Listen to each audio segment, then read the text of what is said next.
Indian ஸ்டைலில் macaroni pasta எப்படி செய்யலாங்கிறத பார்க்கலாமா?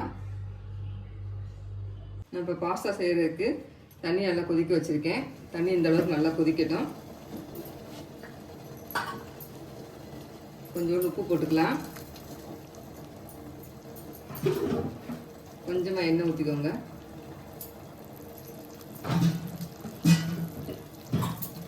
நான் மேக்ரோனி பாஸ்தா தான் எடுத்துருக்கேன். இப்போ சேர்த்துக்கிறேன். வேகிறதுக்கு 8லேருந்து 10 நிமிஷம் டைம் பிடிக்கும். பாஸ்தா அந்த அளவுக்கு நல்லா வந்துருச்சு. இப்போ வடிகட்டி எடுத்துக்கலாம். ஒரு அகலமான பாத்திரம் வச்சு கொஞ்சம் எண்ணெய் ஊற்றிக்கலாம்.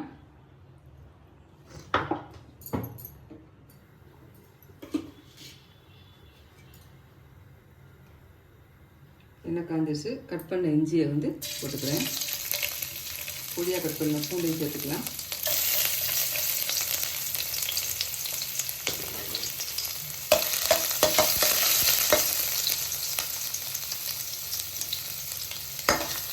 ஒரு பெரிய சைஸ் வெங்காயத்தை கட் பண்ணி வச்சுருந்தேன், அதை போட்டுக்கிறேன்.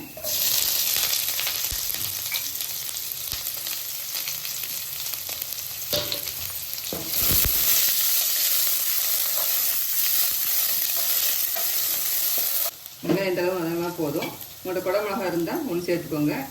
அதுக்கடுத்து தக்காளியை மீடியம் சைஸாக 3 தக்காளி அரைச்சி நான் சேர்த்துக்கிறேன். பாஸ்தாவுக்கு கொஞ்சம் புளிப்பு இருந்தால் தான் நல்லாயிருக்கும். அதனால் கொஞ்சம் தக்காளி கூட சேர்த்துக்கோங்க. தக்காளி வதங்குறதுக்கு மட்டும் உப்பு போட்டுக்கலாம்.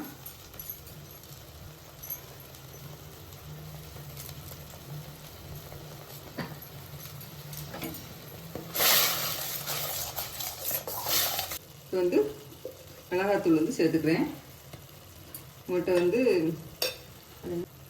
கொஞ்சமாக கரம் மசாலா சேர்த்துக்கலாம். கொஞ்சோண்டு மிளகுத்தூள் சேர்த்துக்கிறேன்.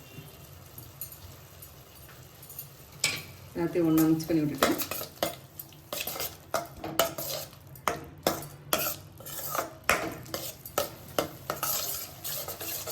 இந்த அளவுக்கு நம்ம போட்ட மசாலா வதங்கி வந்துருச்சு. நான் வடிகட்டின பாஸ்தா சேர்த்துக்கிறேன்.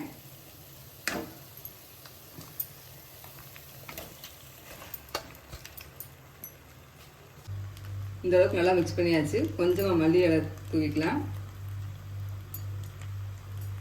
1 ஸ்பூன் எண்ணெய் சேர்த்துக்கிறேன். எண்ணெய் சேர்க்கறதுனால ட்ரை ஆகாமல் இருக்கும்.